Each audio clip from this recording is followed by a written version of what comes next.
अस्सलाम वालेकुम दोस्तों, क्या हाल है। अच्छा, ये मुर्गी दिखा रहा हूँ आपको। इस मुर्गी को अगर आप गौर से देखेंगे ना, इसकी मुर्गी के नाक पे सरीसा सा लगा हुआ है और ये मुर्गी मैंने नीचे से पकड़ रखी है, तो ये फुल हीट पकड़ी हुई है। अब इस मुर्गी को क्या करना है जी, ये मुर्गी जो है ना हमारी देसी असील मुर्गी है और ये काफ़ी हीट अप हुई पड़ी है और नाक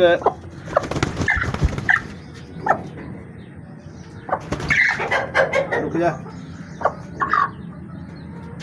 नाक इसका बह रहा था जी।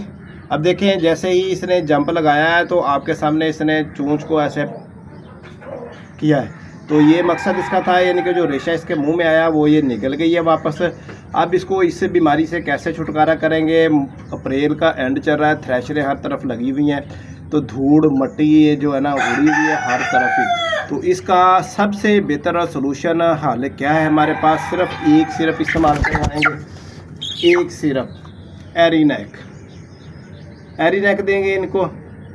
अच्छा, ये डोज थोड़ी हम ज़्यादा रखेंगे। इसमें ऐसे होता है कि बर्ड जो है ना हीटअप भी होता है और स्ट्रेस भी लेता है, साथ में इनको फ्लू के साथ साथ नज़ला ज़ुकाम के बाद बुखार भी हो जाता है।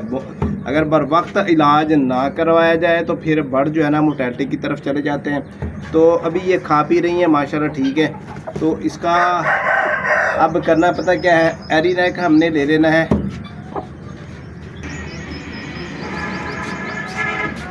4 आगे नीचे खाता हूँ, फिर आपको रख लो 3 से 4 ml बड़ी मुर्गी है ना, इसको हम डालेंगे।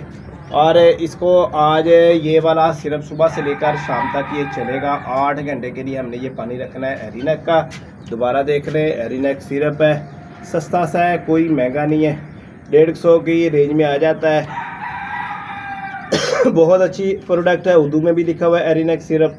बाबा ये नज़ला ज़ुकाम फ्लू के मौसम में बहुत अच्छा रिज़ल्ट देता है। अगर आपके बाल छोटे हैं, छोटे छोटे चिक्स हैं, बेबी चिक्स हैं, तो आप उनको 1 से 2 ml फी लीटर के हिसाब से पिला दें। अगर आपने पिलाया है या नहीं पिलाया, स्टार्ट करवा दें, क्योंकि मौसम जो है बर्फ़ है, धूप खूब लग रही है अब, और साथ में बादल भी आ जाते हैं, अंधेरी भी चल रही है, थ्रेशर लग करना सारा मौसम मट्टी आलूद हुआ पड़ा। इस चीज़ से बचाव के लिए आपने एरीनेक का इस्तेमाल कराना। हम तो ये कोर्स आज से स्टार्ट करवा रहे हैं दोस्तों, और कोशिश करेंगे हम अपनी मुर्गियों को ठीक रखने की और इनको बेहतर। आप इसको देखें, बार बार ये मुर्गी नाक को हिला रही है। अब ये नाक को हिलाना इस बीमारी की अलामत है, किसको नज़ला ज़ुकाम फ्लू हुआ पड़ा है।